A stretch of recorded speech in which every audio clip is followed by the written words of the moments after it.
you have a You're First just Amendment right? trespassing me from walking inside. Okay. A peaceful man on a sidewalk becomes the target of law enforcement after a simple act of filming. When discomfort replaces law, what happens to rights? Do I know this is my Are job. you a reasonable person? Watch as one man's refusal to yield to misapplied authority tests the boundaries between freedom and control.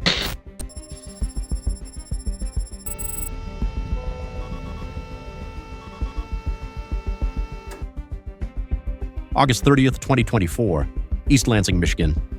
A man stands alone on a public sidewalk. He holds a camera pointed toward the patio of a brewery. No signs, no shouting, just quiet observation. His name is Mr. Livingston, and he's there for a reason.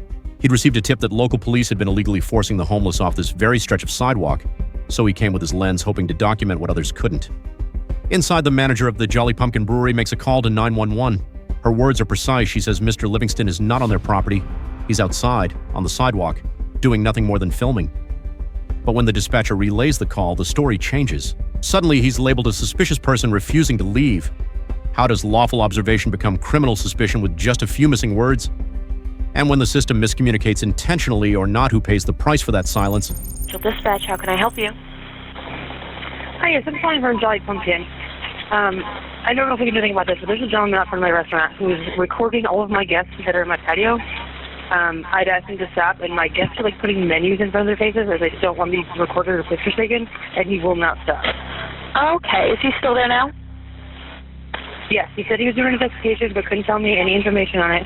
So I said if he couldn't stop it, The manager is clear he's on the sidewalk, not our property. Her tone isn't panicked. There's no claim of threats, no suggestion of danger, just discomfort with being watched. And yet that distinction between private property and public space is everything, because in that small clarification lives a constitutional boundary. And when dispatch fails to pass it on, it doesn't just blur the lines between lawful and unlawful, it erases them entirely. Okay, do you know if he arrived on foot or in a vehicle? he was walking to the foot. Okay, and where is he currently in the store? He's not in the store, he's outside.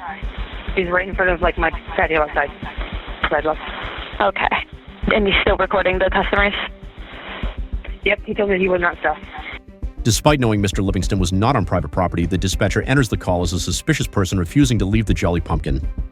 A subtle shift in language, but one that transforms lawful observation into perceived defiance. It wasn't the truth that triggered police response, it was the distortion of it. What happens when suspicion is manufactured, not earned?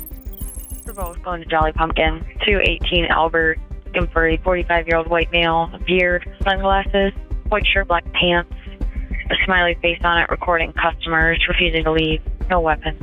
Officers Jordan Willis and Brennan Sermon arrive on scene, joined later by Sergeant Chad Steeman. Their target, a man with a camera on a sidewalk, no weapon, no threat, just a lens pointed in the wrong direction at power. In a country that promises liberty, how fragile must that promise be if a camera can summon a badge? What's up? Good. Yourself? Good. So we just got a call from Jolly Pumpkin here saying they don't want you to videotape in this area right here. Okay. Okay. Do you have your ID on you? Am I committing a crime? So they just want you to be moved along from the premises. Okay. Have you been trespassed or anything? I'm not even on their property. So this is Jolly Pumpkin's property right here. The public sidewalk is their property? I mean, they clearly broke off what they're using. This is for seating right here. This is... Hey, what's up, bro? Do you mind if I see your ID? Have I done something wrong? So they just want you moved along, so we don't know if it's up to go in there and ask them if they want you trespassed or not. To being on the property.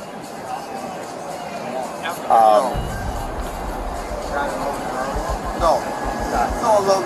I'm not trying to make it hard for you at all. I'm not trying to either. I just really believe that I'm on public property, not their property, and therefore I'm not committing a crime. I'm not doing anything wrong. I'm taking pictures in public, which is a First Amendment right. I know. Therefore, I shouldn't be.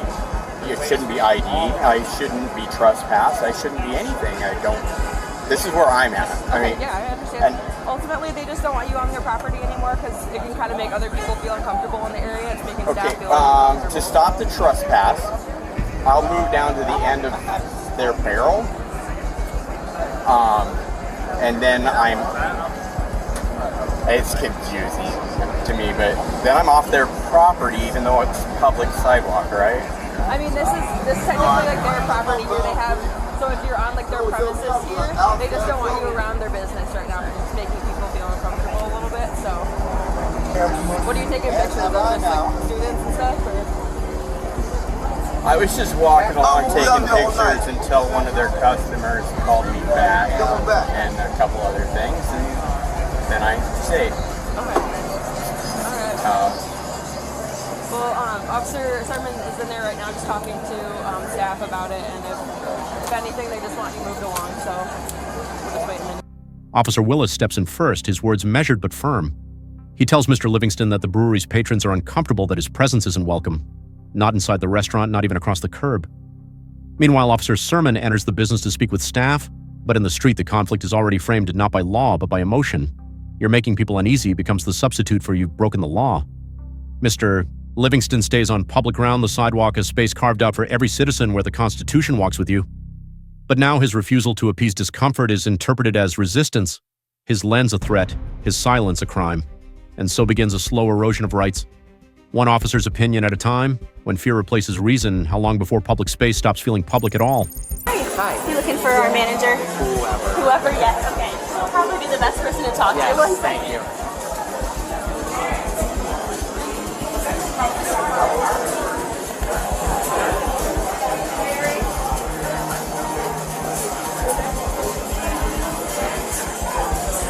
We have your candy box right here, okay?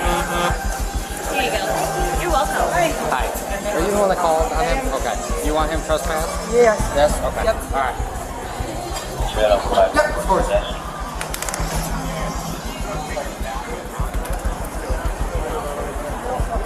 All right, my man. You got your ID on you? Have I broken the law? No, they want you trespass, so therefore we have the right to ID. I have a right to leave then, right? No.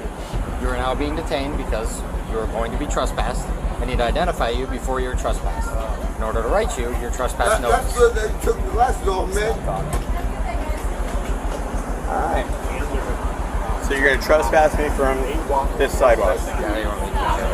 What's that? No, you're trespassing this establishment. But I'm not in the establishment. They have the right to trespass you. I've never been on their property. They have the right to trespass you. So I can stay here.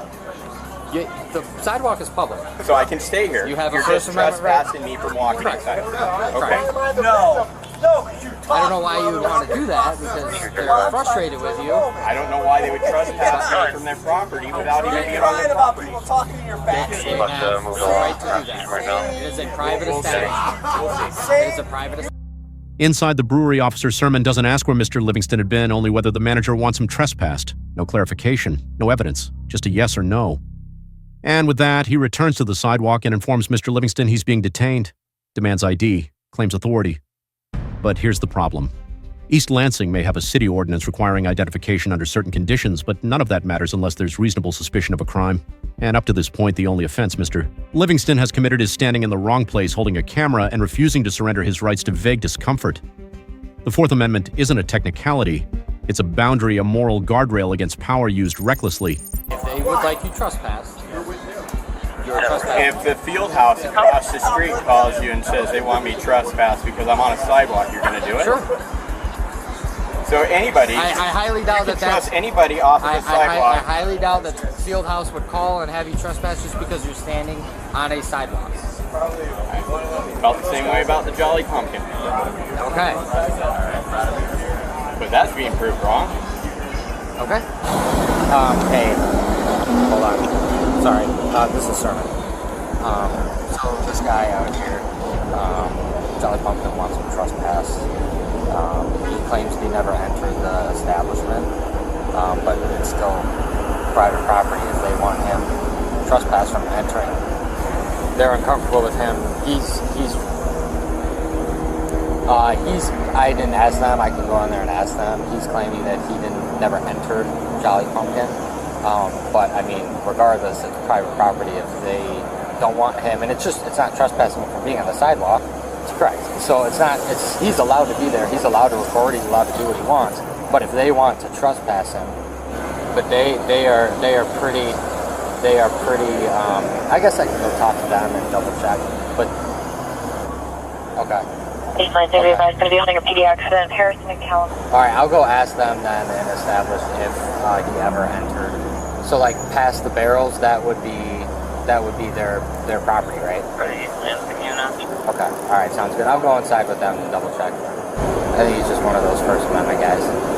All right, I'll go double check with them inside really quick. All right, bye. Don't print it yet. I'm gonna go and talk to them inside and see if he ever entered in, and then I'm gonna talk to them and try to, just so there's not issues between them, because he could sue them if they tell us that they want him trespassed, but he never actually entered.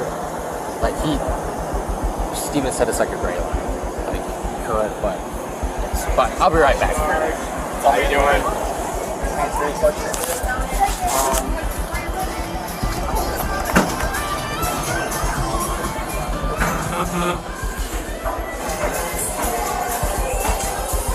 So what has he been doing the whole time? As he came inside, as he came up to the door? No, he's been where he was at, but he's recording all of my guests, and they're putting like menus in front of their faces, and they will not stop recording them, and they keep telling him to stop, and he will not stop. Okay.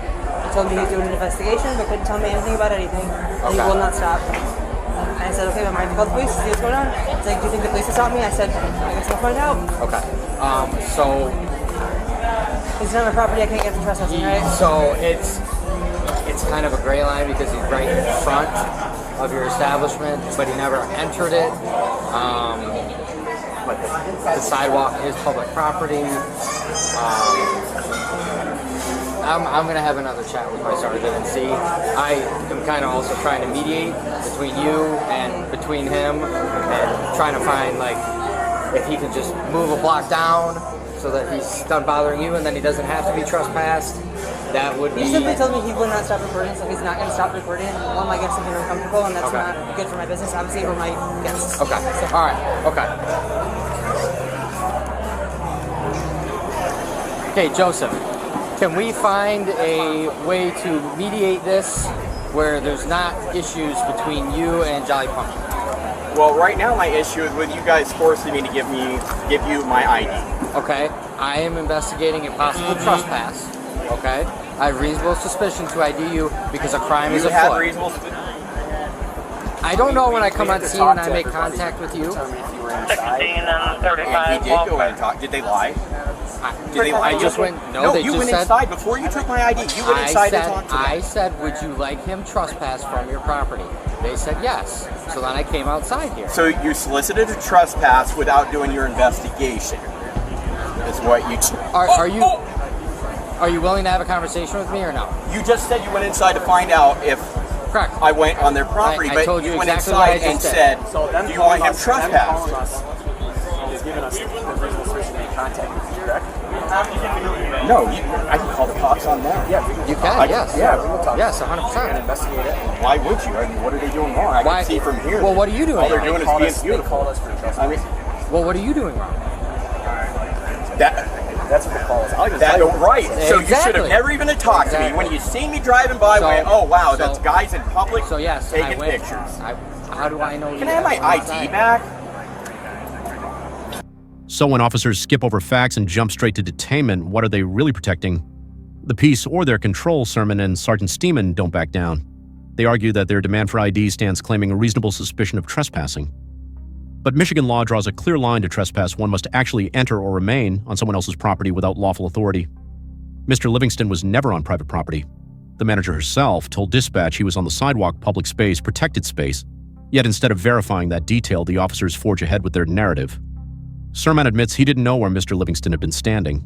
That admission alone should have ended this detention. Instead, they keep pressing detaining a man based on a legal theory that crumbles under scrutiny.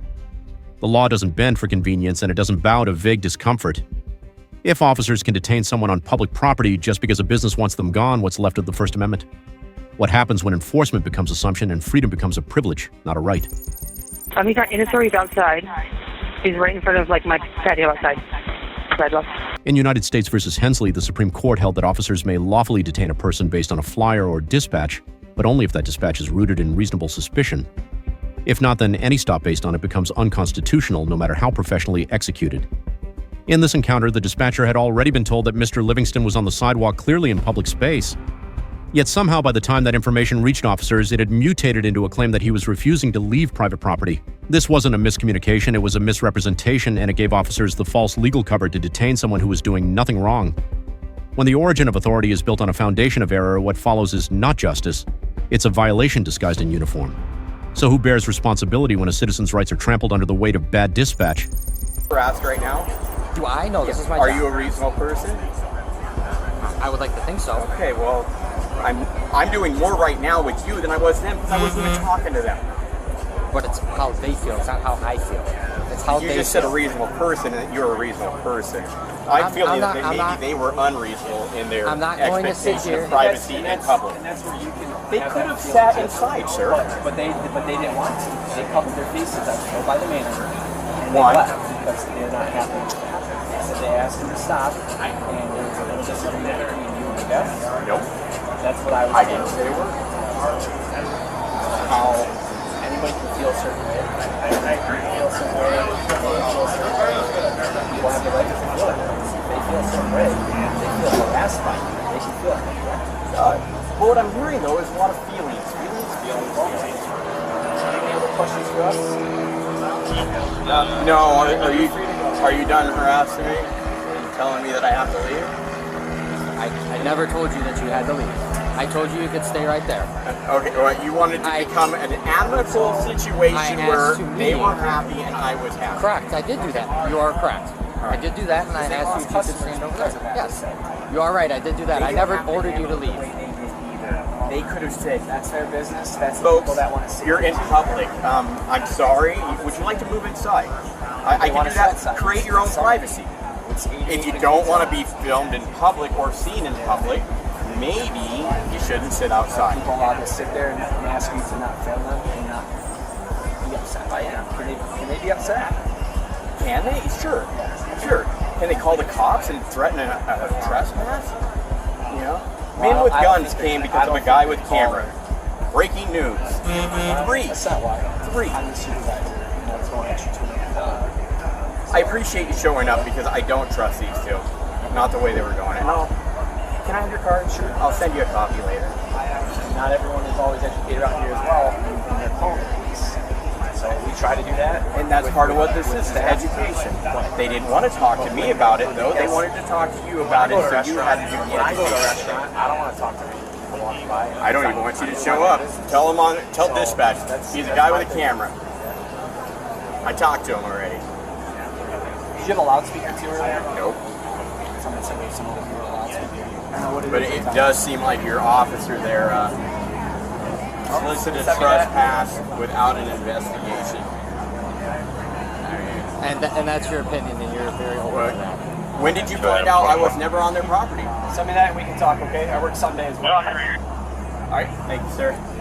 Thank you for your professionalism. You're out to our jail with one adult man. The officers insisted that Mr. Livingston's simple act of filming amounted to harassment because some restaurant patrons felt harassed. But in both city ordinance and state law, harassment requires far more than discomfort. Section 26.67 of the East Lansing Code defines harassment as a course of conduct, a repeated pattern, not a one-time event. The Michigan Penal Code agrees, stating that harassment must involve continuing unconsented contact that causes actual emotional distress and would terrify a reasonable person. Livingston, by contrast, stood on a public sidewalk, said nothing to anyone, and filmed once. That's not a campaign. That's not a pattern. That's not harassment. That's expression. And under the First Amendment, expression, especially when it challenges the comfort of power, deserves the highest protection. The officer's interpretation doesn't just misapply the law, it stretches the definition of harassment into something subjective, unstable, and deeply dangerous. If a single instance of peaceful public filming can now be labeled harassment based solely on feelings, then free speech itself becomes criminalized by emotion. This wasn't law enforcement. This was appeasement weaponized against the Constitution. So let's ask the hard questions. Should police be allowed to detain citizens just because someone feels uncomfortable? And if silent observation can now be criminal, what remains of the First Amendment in public spaces? Drop your thoughts in the comments, and if you believe rights should never bend to feelings, hit that like button.